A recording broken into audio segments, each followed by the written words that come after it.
तो दोस्तों एक बार फिर से स्वागत है आप सभी का आपके अपने favourite English learning channel scholar English पर। मेरा नाम है दीपिका कुमावत और मैं इस चैनल पर वेरियस कॉम्पिटिटिव एग्जाम्स के लिए इंग्लिश सब्जेक्ट टीच करती हूँ। तो बेसिकली आज के इस वीडियो में हम डिस्कस करने जा रहे हैं द हिंदू एडिटोरियल का वोकैब एनालिसिस। आशा करती हूँ कि आप इन सेशंस के साथ रेगुलरली जुड़ रहे हैं और इनका बेनिफिट भी उठा रहे हैं, क्योंकि इन सेशंस का मकसद है आपकी वोकैब पावर को और ज़्यादा इन्हांस करना। और ये जो वोकैब सेशंस है ये बैंक, एसएससी, रेलवे, यूपीएससी या फिर किसी भी कॉम्पिटिटिव एग्ज़ाम के लिए इक्वली बहुत ही ज़्यादा इंपॉर्टेंट है। तो चलिए अब और ज़्यादा देर ना करते हुए बढ़ते हैं हमारे वोकैब शो की ओर और जानेंगे कि आज का हमारा सबसे पहला वर्ड कौन सा है। तो दोस्तों आज का हमारा सबसे पहला वर्ड आता है लैम्बेस्ट। दोस्तों लैम्बेस्ट का मतलब होता है डांटना, आलोचना करना, फटकार लगाना, किसी को सज़ा देना। यानी कि इन सभी कॉन्टेक्स्ट में हम जो है वो लैम्बेस्ट का यूज़ कर सकते हैं।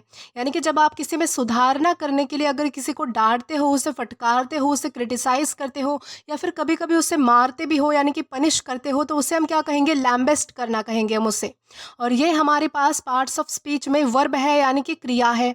सिनोनिम इसका होता है क्रिटिसाइज या फिर स्कोल्ड, यानी कि आलोचना करना। क्रिटिसाइज का मतलब होता है आलोचना करना और स्कोल्ड का मतलब होता है डांटना या फिर फटकार लगाना। एंटोनिम इसका होता है प्रेज या फिर कॉम्प्लीमेंट। प्रेज या फिर कॉम्प्लीमेंट का मतलब होता है तारीफ करना, प्रशंसा करना, सराहना करना किसी की। अब अगर बात करें इसके एग्जाम्पल की, तो एग्जाम्पल इसका है the teacher lambasted the student for cheating in the exam. यानी कि एग्जाम में चीटिंग करने के लिए जो है वो टीचर ने क्या किया कि बच्चों को यानी कि स्टूडेंट्स को जो है वो डांटा, उनकी जो है वो आलोचना की, उनको क्रिटिसाइज किया, उनको फटकार लगाई। तो इस तरीके से हम जो है वो लैम्बेस्ट इस वर्ड का अलग अलग सेंटेंसेस में यूज़ कर सकते हैं। देन इसी के साथ हम आगे जाएंगे हमारे नेक्स्ट वर्ड की ओर और जानेंगे कि इसके बाद हमारा अगला वर्ड कौन सा है। तो दोस्तों इसके बाद हमारा अगला वर्ड आता है एसेंट। दोस्तों एसेंट का मतलब होता है चढ़ाई, यानी कि ऊपर जाने की क्रिया। यानी कि हम जब चढ़ाई करते हैं किसी चीज़ पर, यानी कि माउंटेन पर करते हैं हम, तो उससे हम क्या कहते हैं, उसे चढ़ाई कहा जाता है। यानी कि हम ऊपर की ओर जाते हैं। ओके, यानी कि अब इस चीज़ का हम जो है वो दो तरीके से मीनिंग ले सकते हैं। एक आप जो है वो लिटरल मीनिंग इसका ले सकते हो कि आप जो है वो सच में किसी चीज़ पर चढ़कर कहीं जा रहे हो, एक तो वो हो गया। और दूसरा मतलब कि प्रगति की ओर जाना, उन्नति की ओर जाना, सक्सेस की ओर जाना, यानी कि लाइफ में ऊपर ऊपर जाते रहना, यानी कि आगे बढ़ना, ऊपर उठना। तो उसे हम कहते हैं एसेंट। और ये हमारे पास पार्ट्स ऑफ स्पीच में नाउन है। सिनोनिम इसका होता है क्लाइंब या फिर राइज, यानी कि बढ़ना या फिर चढ़ना। एंटोनिम इसका होता है डिक्लाइन या फिर फॉल, यानी कि नीचे की तरफ आना, यानी कि किसी यानी कि डिक्रीज होना, बेसिकली डिक्लाइन होना, फॉल होना यानी कि गिर जाना, यानी कि डिक्लाइन होना यानी कि कम होना। अब अगर बात करें इसके एग्जाम्पल की, तो एग्जाम्पल इसका है the ascent to the mountain peak was difficult. यानी कि पहाड़ की तरफ जो चढ़ाई है वो बहुत ज़्यादा डिफ़िकल्ट है, यानी कि बहुत ज़्यादा मुश्किल है। तो यहाँ पर ये जो एग्जाम्पल है हमने वो लिटरल कॉन्टेक्स्ट के, यानी कि लिटरल कॉन्टेक्स्ट में हमने देखा है इस एग्जाम्पल को कि कोई जो है वो सच में चढ़ाई कर रहा है और उसे वो जो है वो डिफ़िकल्ट लग रही है। तो इस तरीके से हम जो है वो एसेंट इस वर्ड का अलग अलग सेंटेंसेस में यूज़ कर सकते हैं। देन इसी के साथ चलते हैं हमारे नेक्स्ट वर्ड की ओर।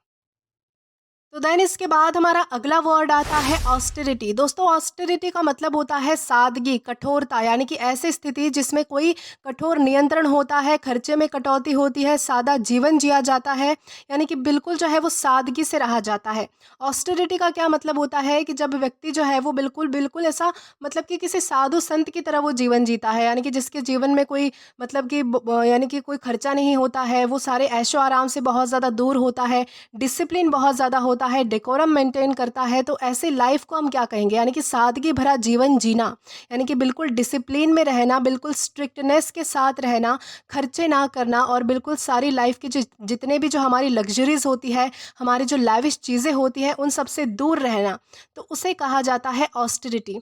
और ये हमारे पास पार्ट्स ऑफ स्पीच में नाउन है। सिनोनिम इसका होता है स्ट्रिक्टनेस या फिर सिंप्लिसिटी। स्ट्रिक्टनेस का मतलब होता है एक तरीके से आप डिसिप्लिन इसे समझ सकते हैं, यानी कि कठोरता। सिंप्लिसिटी का मतलब होता है सादगी। एंटोनिम इसका होता है लग्जरी या फिर एक्स्ट्रावेगेंस।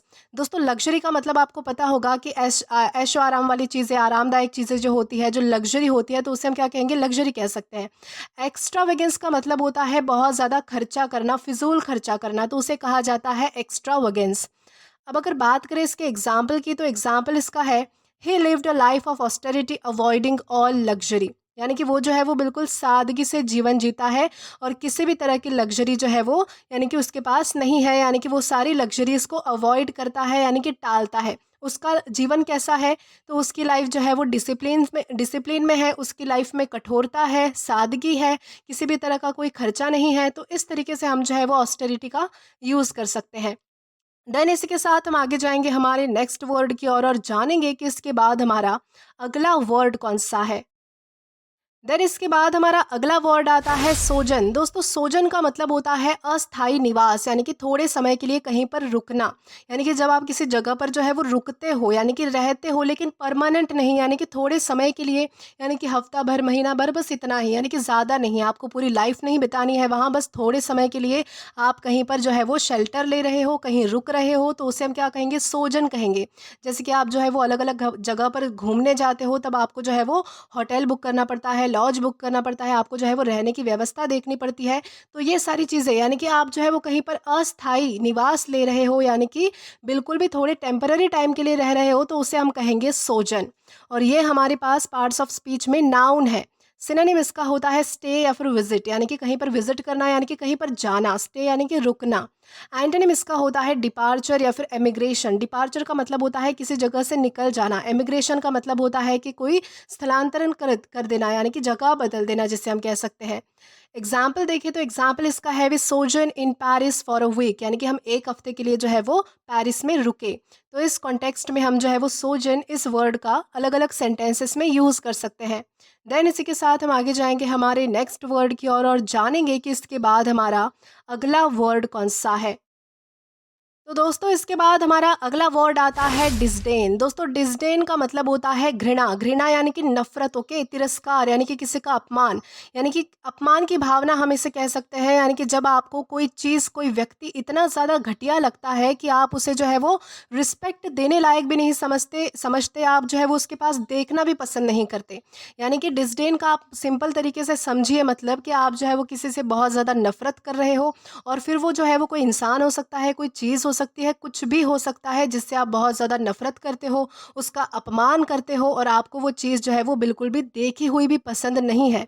यानी कि आपके मन में उस चीज़ के लिए, उस व्यक्ति के लिए रिस्पेक्ट नहीं है, तो हम उसे कहेंगे डिसडेन। और ये हमारे पास पार्ट्स ऑफ स्पीच में नाउन है।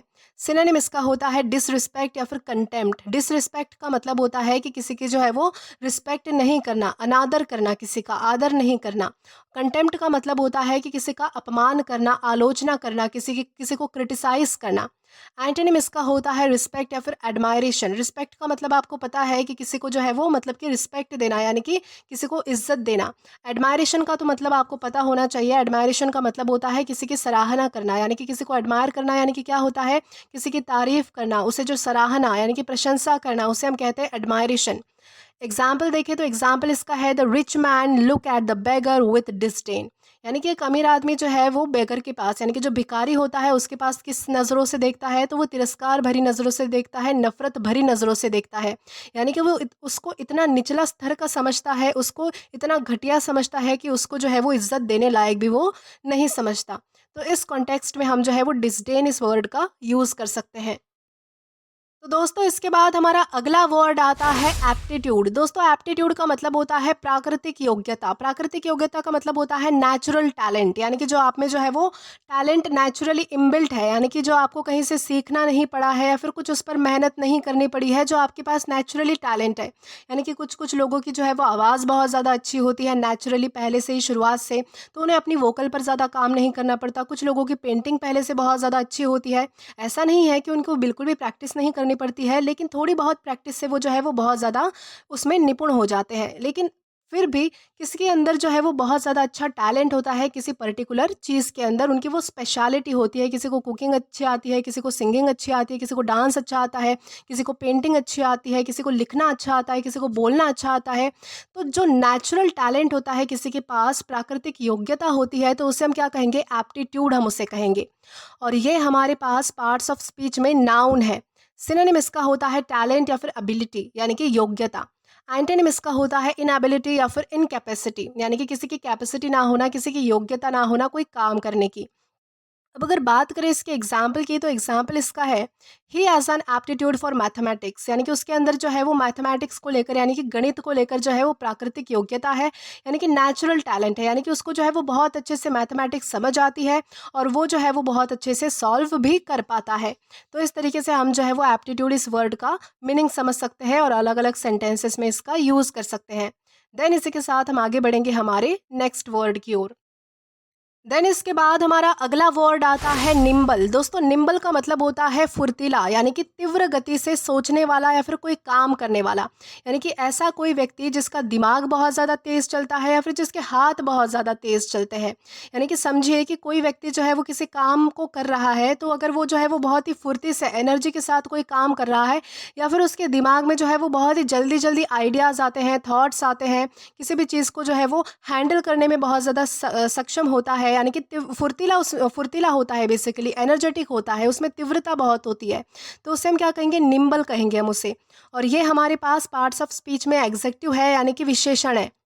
सिनोनिम इसका होता है अजाइल या फिर क्विक। अजाइल का मतलब होता है फुर्तीला और क्विक का मतलब होता है तीव्रता, यानी कि किसी कोई काम जो है वो जल्दी करना। एंटोनिम इसका होता है स्लो या फिर इनएक्टिव। स्लो या फिर इनएक्टिव का मतलब होता है जो मंद होता है, यानी कि जो धीमा होता है। इनएक्टिव होता है जो, यानी कि जो निष्क्रिय होता है, तो उसे हम क्या कहेंगे, स्लो या फिर इनएक्टिव। अब अगर बात करें इसके एग्जाम्पल की, तो एग्जाम्पल इसका है, he has a nimble mind that quickly solves problems, यानी कि उसके पास जो है वो बहुत ही ज़्यादा तेज़ बुद्धि है, यानी कि उसका जो दिमाग है वो बहुत ज़्यादा फुर्तीला है, बहुत ज़्यादा तेज़ है, जिसकी वजह से जो है वो चुटकियों में किसी भी प्रॉब्लम का हल निकाल लेता है।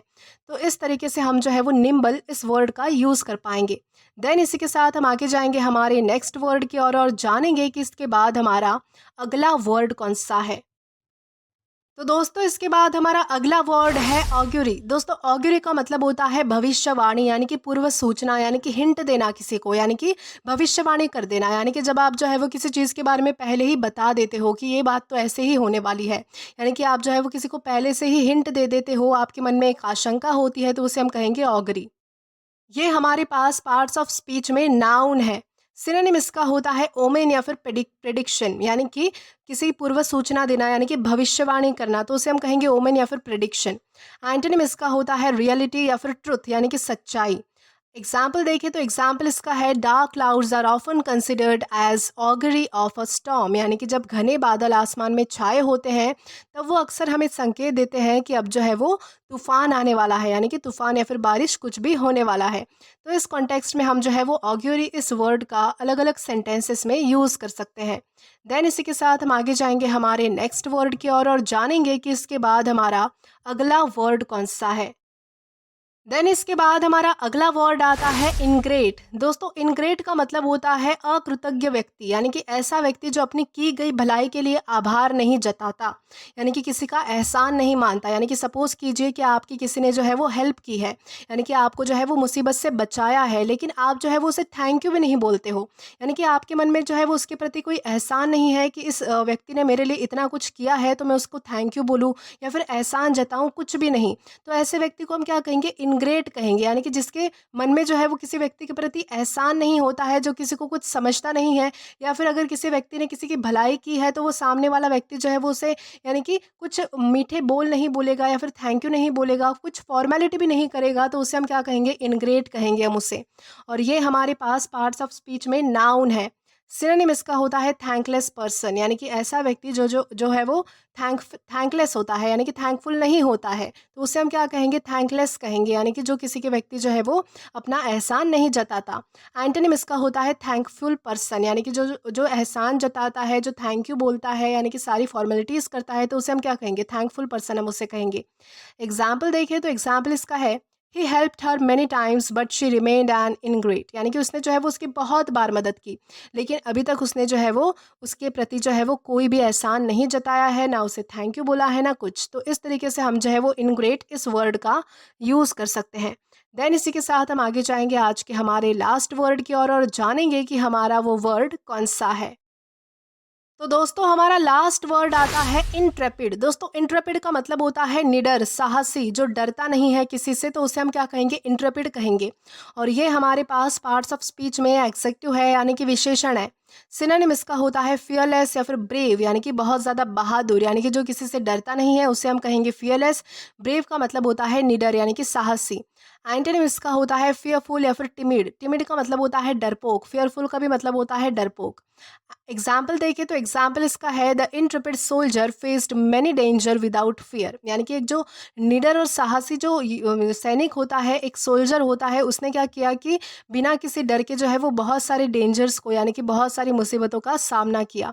तो इस कॉन्टेक्स्ट में हम जो है वो इंट्रेपिड इस वर्ड का अलग अलग सेंटेंसेस में यूज़ कर सकते हैं। तो दोस्तों आज के लिए बस इतना ही। आज की इस क्लास का पीडीएफ आप हमारे टेलीग्राम चैनल के थ्रू एक्सेस कर सकते हैं।